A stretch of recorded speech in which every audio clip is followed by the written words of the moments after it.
Gosa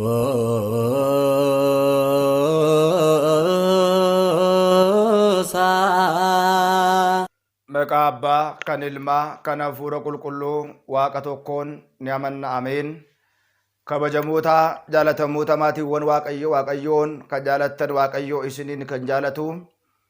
Hordoftoonni chaanaalii keenyaa Wangeeltuubii hundumti keessan akkam jirtu, akkam yoo nageessan akkam turtanii.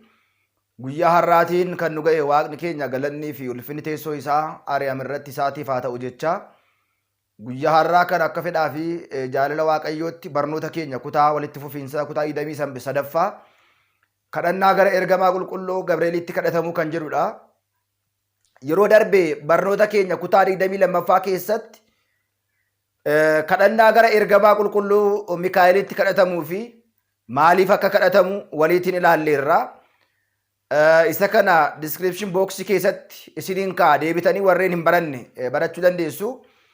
Guyyaa har'aa kana immoo kadhannaa gara ergamaa qulqulluu Gabreelitti kadhatamu kan jedhu kutaa 23ffaa. Ergamoonni Waaqayyoon, toloonni Waaqayyoon, raajonni Waaqayyoon kadhannaa isaaniitiin, kadhata isaaniitiin Waaqayyoo irraa eebbaa fi araara arjummaa akka isaan nuuf laachisan ilaalleerra. Guyyaa har'aa kanas immoo kutaa 23ffaa keessatti ergamaa qulqulluu Gabreeliitiif kadhannaa kadhatamu yookiin immoo gara ergamaa qulqulluu Gabreeliitiif Waaqa isaatti nuuf himee akkuma nu kadhatu akka nu fayyisuudhaaf Waaqa isaatti himee akka nu oolchuudhaaf kan kadhannu kan jedhudha kutaan 23ffaa guyyaa har'aa kuni. Yeroo darbees bal'inaatiin dhimma kana ilaalleerra. Egaa namni kamiyyuu kadhannaa isaa gaafa kadhatu akkamitti akka kadhatu, yoomi akka kadhatu, maaliif akka kadhatu bal'inaatiin beekuun isa irra jira. Yeroo darbees ilaalleerra. Guyyaa har'aa kana immoo kutaan 23ffaa akkamitti kadhatamaa kan jedhuu fi akkam jennee akka nuti kadhannu waliitiin ni baranna. Anaaf dubbattii afaanii isin immoo gurratti hin dhageessan, qalbii ittiin qalbeeffatan gooftaan keenya uumaan keenya hunduma keenyaatiif haa kennu. Miseensi haaraan Wangeeltuubii taatan sabiskiraayibii gochuu akka hin daganne, miseensi dura jirtan immoo sheerii laayikii gochuudhaan miseensa kana chaanaalii kana akka deeggartan isin beeksisaa. Guyyaa har'aa kana kallattuma itti deemna. Maqaa Abbaa, kan Ilmaa, kan Hafuura Qulqulluu Waaqa tokkoon ni amanna. Ameen jechuudhaan. Yaa ergamaa qulqulluu Gabriel, bakka badiin argametti namoota boo'an, bakka badiin argametti boo'aa sin waama. Egaa namni akkuma beekamu yeroo rakkatu, yeroo dhiphatu, yeroo qoramu boo'aa Waaqa isaatti himata jechaadha. Anis dadhabaa kanan ta'e miidhaa fi gadda koo keessa koo argamu kanatti ilma kee, jajjabisummaa kee, gargaarsummaa kee na barbaachisa. Atattamaatiin gara kootu dubroo qulqulleettii dubroo maaramiitiin gammachiisuudhaaf, misiraachoo itti himuudhaaf atattamaatiin gara isheetti kan deemte, addunyaa hundumaatiif kan ibsitu yaa Gabri'eel, ergamoota Waaqayyootiin sin kadhadha. Sa'aatii kana dursiitii gammachuu yookiin immoo misiraachoo jecha keetiin gammachiisu sanaatiin gara Galiilaatti buutee akkuma dubbatte har'as gadda keenyaaf nurratti kan dhufe kana samiirraatii gaarii kee yaabbadhuuti koottu jecha gammachuu nu dhageessisi. Qulqulleetti dubroo maaramiin kan gammachiiste jaalatamaa kan taate ergamaa qulqulluu Gabri'eel, har'as arjummaa keetiin, dhiifama keetiin gara keenyatti nuuf koottu. Addunyaa badii jalaa, du'a jalaati, kisaaraa jalaati,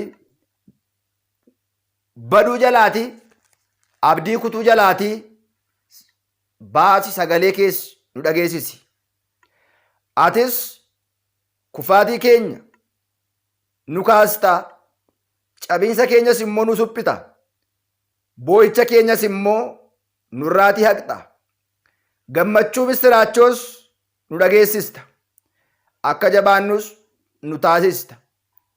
ergamaa qulqulluu Gabri'eel baay'ee kan nama gammachiisu, gammachiisaa kan ta'e, iccitii namummaa gammachuu sana qabattee samii irraate gara biyya lafaatti akkuma buute. Akka dhaalluuf qulqulleetti dubroo Maaramiin haadha Waaqayyoo ta'uu ishee eeyyama Waaqayyoo ta'ee akkuma raawwate. Akka gammachiites nuunis immoo Waaqayyoon kabajuudhaan dirqama keenya akka baanu, akka itti gammannu kennaa kennuuf kenni.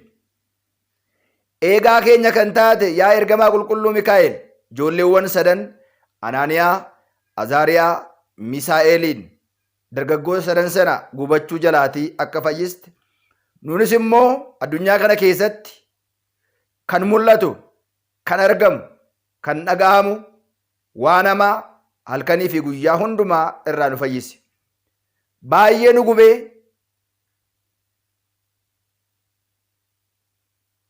kan nu bobeessu ibidda cubbuu nuuf balleessi. Jireenyi keenya lakkoofsi jireenya keenya hundumaa baallee keetiin eebba keetiin nu haguugi. Seexan irratti akka hin shaakalleef warri hamaa raawwatan xunqaayoonni, asmaatanyoonni, warri matatiidhaan xoroqolan, hafuura hamaa waaman, warri muran, warri saamtonni yookiin immoo warri sanyummaadhaan lubbuu baasan akka nu miine nu golgi. Atis immoo ijaarsa ibiddaatiin nutti ijaari.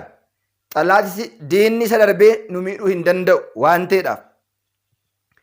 Eegumsi kee nu faana garboota kee irraati gargar hin ba'iin.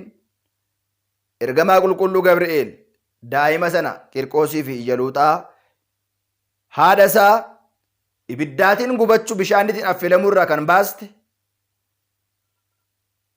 bishaan sunis tokkollee akka isaan hin tuqne, nunis tajaajiltoonni kee waan hin beekneen wantoota hin beekamne hundumaaf kan nuuf qophaa'e badii sana kiyyoo sana hundumarraa nu baasi.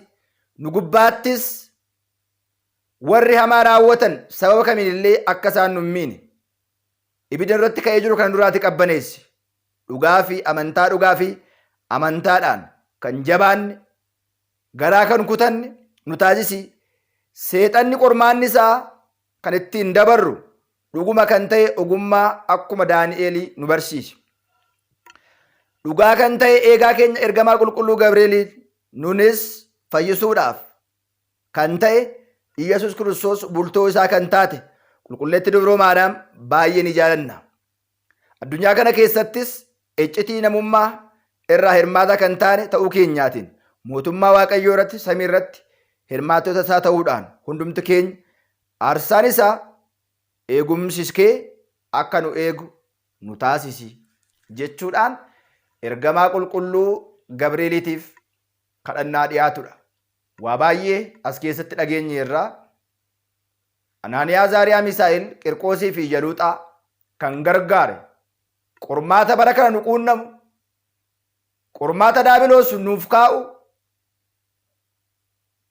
warreen moran, warreen xonoqolan, asmaatiidhaan warreen namarratti hojjechiisan hojiin isaanii akka nu miine, rakkoo garaagaraa keessa akka nu hin galchineef jireenya keenya irratti qormaata akka hin taane kadhannaa kana kadhannee hojii hafuura hamaa jalaa ba'uu ni dandeenya jechaadha.